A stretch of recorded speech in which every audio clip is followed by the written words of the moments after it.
নমস্কার, কেমন আছো সবাই? আশা করি অনেক অনেক ভালো আছো। আমার নতুন আরেকটি ব্লগে তোমাদের সবাইকে জানাই অনেক অনেক ভালোবাসা আর অনেক স্বাগত। আর তোমাদেরকে অনুরোধ করছি, প্লিজ একটা লাইক করে ভিডিওটা কন্টিনিউ করো। আর ভিডিওটি আজকের স্কিপ না করে পুরো ফুল দেখার অনুরোধ রইল। আশা করি তোমাদের আজকের ভিডিওটা একটু হলেও ভালো লাগবে। আর আমি জানি আমার যে প্রিয় প্রিয় দিদিভাই দাদা ভাইরা আছে, তারা কিন্তু একটা লাইক করে ভিডিওটা কন্টিনিউ করে। অনেকে যারা নতুন আছো তাদেরকে অনুরোধ করছি, প্লিজ একটা লাইক করে দিও। আর আকাশটা দেখো, দেখতে কিন্তু কত সুন্দর লাগছে। আমাদের এই প্রাকৃতিক দৃশ্য দেখতে কিন্তু খুব ভালো লাগে। আর আকাশটা এত সুন্দর, তা ভাবলাম যে আমার বন্ধুদের সঙ্গে একটু শেয়ার করি। এরকম আকাশ দেখলে কিন্তু সকালে দেখবে মনটাও খুব ভালো হয়ে যায়, তাই না? আর সকালে ঘুম থেকে উঠেছি কিন্তু অনেকক্ষণ হয়ে গেছে। আজকে একাদশী, ভাবছি আজকে ব্রাশের জায়গায় নিমের ডাল দিয়ে দাঁতন করব। তা আমার বরকে বলছি একটা নিমের ডাল ভেঙে দাও। আর নিমের ডাল দিয়ে দাঁতন করা জানো তো খুব কিন্তু ভালো। আর আমাদের ঘরের সামনে তো সবসময় নিম গাছের মানে ডাল, নিমের পাতা সবসময় তো অ্যাভেলেবেল থাকে। আর কলকাতায় দেখবে অনেক জায়গায় কিন্তু খুঁজলেও নিম গাছ পাওয়া যায় না। আর আমাদের রাজস্থানে নিম গাছ আর বাবলা গাছ, এই দুটো গাছ কিন্তু খুব পাওয়া যায়। আর নিম গাছের মানে পাতা বলো, আর নিম গাছের মানে পুরো নিম গাছটাই কিন্তু কার্যকরী, তাই না? নিম গাছের পাতার রস খাওয়া কিন্তু সকালে খালি পেটে খুবই ভালো। কিন্তু এত তেতো যে খাওয়াই যায় না। রাস্তাটা কিন্তু ঝাড় দিয়ে দিয়েছি। আর এই দেখো, নিম পাতা ফেলে কিন্তু আবার জায়গাটা নোংরা হয়ে গেছে। আর ঘরে যে গম রাখা ছিল, সে গমগুলো জানো তো মেশিনে পিষে এনেছিল। আর ছোট ছোট দানা হয়ে গেছে, সেগুলো কিন্তু পাখিকে খাওয়ার জন্য দিয়ে রেখেছি। কেন, অনেক অনেক ছোটো পাখি আছে যারা না গমের দানাগুলো কিন্তু খেতে পারে না। যার জন্য একদম ছোট ছোট গুঁড়ো করে দিলে সব পাখিরা কিন্তু খেতে পারে। এখানে দেখবে মাঝে মাঝে কিন্তু ময়ূর, তারপরে এমনি অন্যান্য পাখি সব কিছুই কিন্তু আসে। আর পাখিদের যদি আমরা খেতে না দিই, তাহলে ওরা খাওয়া দাওয়াই বা কোথা দিয়ে করবে? কলকাতায় যেমন অনেক ফলের গাছ টাছ আছে, সেখান থেকে পাখিরা ফল খায়। আর রাজস্থানে তো ফলের গাছ টাছ কিছুই নেই। যার জন্য পাখিদের, জানো তো, আমাদের এখানে সবাই কিন্তু সকালে টাইমে সব পরিবারের লোকই কিন্তু পাখিদেরকে দানা খেতে দেয়। আমরা আমাদের ঘরের সামনে দিই, আর অনেকে কিন্তু আমাদের এখানে একটা কুয়া টাইপের আছে, সেখানে মাঝে মাঝে দানা দিয়ে আসে।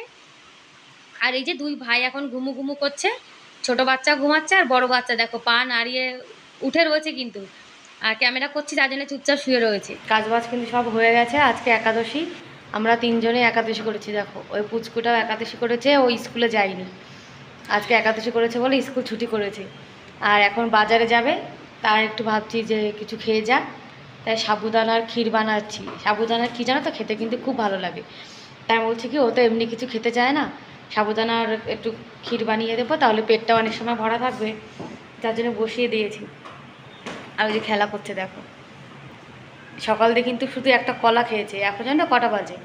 এখন 11টা বাজে। 11টা বাজে শুধু একটা কলাই খেয়েছে। আর আমি শুধু এক কাপ লাল চা খেয়েছি, আর কিছু খাইনি। এখন খেলা করছে। ক্ষীর খেয়ে তারপরে একটু বাজারে যাবে, ওর আধার কার্ড আপডেট করাবে, যার জন্য।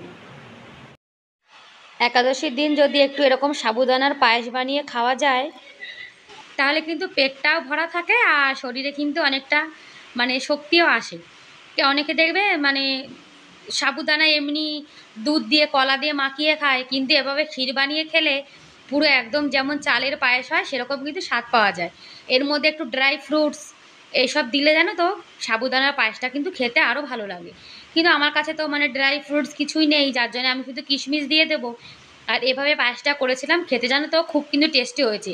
একাদশীর দিন কিন্তু যদি কেউ একাদশী করে, তাহলে কিন্তু এরকম সাবুদানার পায়েস বানিয়ে খাওয়া যায়। আর আমার ছেলেকে একটু এরকম ক্ষীর বানিয়ে খাওয়াবো, তাহলে কিন্তু ওর পেটটা অনেকক্ষণ ভরা থাকবে। আর পায়েসটা দেখো দুটো বাটিতে নামিয়ে নিয়েছি, গোপাল সোনার জন্য আলাদা করে রেখে দিয়েছি। আর এরা বাবা ছেলে দেখো এখন খেলা করছে। ওর বাবা কিন্তু কিছুই খায়নি, আর ছেলে ওই পায়েসটা খেয়েছে। আর বাজার থেকে কিন্তু চলে এসছে।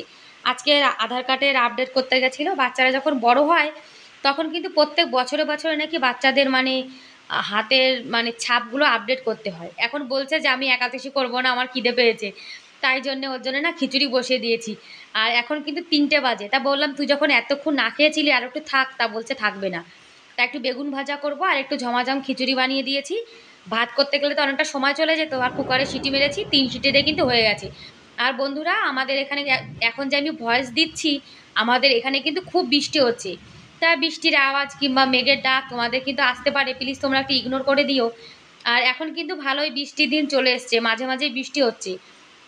আর বৃষ্টি হলেও কিন্তু ঘরের মধ্যে একটা ভ্যাপসা গরম যাকে বলে সেটা রয়েছে। মানে বৃষ্টি হলে যে বাইরেটা কিন্তু একদম ঠান্ডা হয়ে যায়, বাইরের ওয়েদারটা খুব সুন্দর, কিন্তু আমাদের ঘরের মধ্যে খুব গরম। মানে পাখা ছাড়া এক মুহূর্ত থাকা যায় না।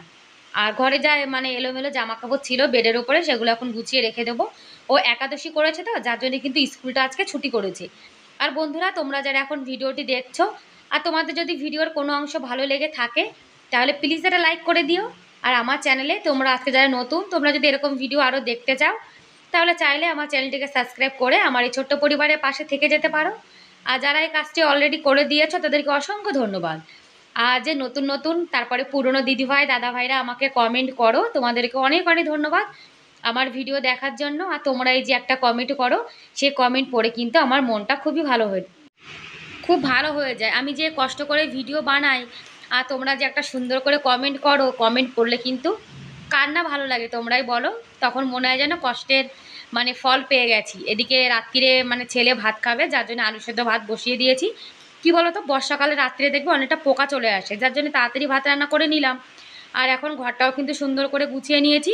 আর বাচ্চা কাচ্চা বাড়িতে থাকলে সকাল আর বিকাল দুই টাইমে কিন্তু ঘরটা গুছিয়ে রাখতে হয়। ছোট বাচ্চা বাড়িতে থাকলে যে অসুবিধা হয়, তোমরা তো সবাই জানো যে বাচ্চা কাচ্চারা ঘর বাড়ি একদম এলোমেলো করে রাখে।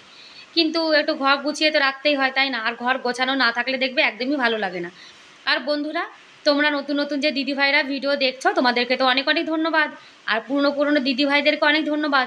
আর আমি কিন্তু সবার ভিডিওই দেখি আর সবাইকে কিন্তু ফুল সাপোর্ট করি। আর ভিডিও কিন্তু দেখো, কারোর দেখলে কিন্তু পুরোই দেখতে হয়, কেননা অনেক কষ্ট করে একজন ভিডিও বানায়। তারপরে যদি ভিডিওটি ফুল ওয়াচ না হয় তাহলে কেমন খারাপ লাগে তোমরাই বলো। বাইরে ঘোরাফেরা করতে বাইরে চলে এসেছি। এখন দেখো কটা বাজে, এখন 7টা 14 বাজে, এখনও কিন্তু সন্ধ্যা হয়নি। এখন বিকাল দেখো আমাদের এখানে। এখন একটু বাইরে বসবো, ওই যে সবাই বসে রয়েছে। আর জানো তো, আমাদের ঘরের সামনে যে নিম গাছটা আছে, এই নিম গাছটাতে অনেক রকম পাখি থাকে, যার জন্য কিন্তু সুন্দর পাখির আওয়াজ শোনা যায়। আর এই বাচ্চাটা কিন্তু প্রত্যেক দিন আমাদের এখানে আসে আর খেলা করে। আকাশটা দেখেছো বিকালবেলা টাইমে, দেখো কত সুন্দর লাগছে। দেখে মনে হচ্ছে যে কালকে কিন্তু হালকা হালকা রোদ্দুর উঠবে। অনেকে বলে না যে বিকালে গধূলি বেলায় যদি এরকম আকাশ থাকে হালকা গোলাপি গোলাপি, তাহলে কিন্তু পরের দিন সুন্দর রোদ্দুর ওঠে। এরকম কিন্তু আমাদের ওখানে ছোটোবেলায় সবাই বলতো, আমাদের কলকাতাতে। তাই আমি তোমাদের সঙ্গে শেয়ার করলাম। আর দেখো কত সুন্দর লাগছে আকাশটা। আর আমাদের এখানে কিন্তু প্রত্যেক দিন সকাল আর বিকালের টাইমটাতে খুব মানে মেঘলা মেঘলা হয়ে থাকে। আর বৃষ্টির সময় আসলে দেখবে এরকমই কিন্তু হয়। আর এখন একটু চা বানিয়ে নেব। সকালে কিন্তু একবার আমি লাল চা খেয়েছিলাম, আজকে একাদশী তো, যার জন্য দুধ চা খাইনি। কেননা খালি পেটে দুধ চা খেলে জানো তো আবার অ্যাসিডিটি হয়ে যেতে পারে। আর একাদশীর দিন কিন্তু দুধ চা না খাওয়াই ভালো, কেননা পেট পেট খারাপ যদি হয়ে যায় তখন আবার অন্যরকম প্রবলেম হয়ে যাবে। আর বন্ধুরা, আজকের ভিডিওটা কেমন লাগলো তোমরা কিন্তু কমেন্ট করে অবশ্যই জানিও। আর লাল চা শুধু কিন্তু আমার জন্য বানিয়েছি 1 কাপ। আর আমার বর আমার ছেলে এরা তো একদমই চা খায় না। আর বৃষ্টি কিন্তু ভালোই পড়ছে, যার জন্য কিন্তু বৃষ্টির অনেকটা আওয়াজ কিন্তু ভিডিওর মধ্যে আসতে পারে।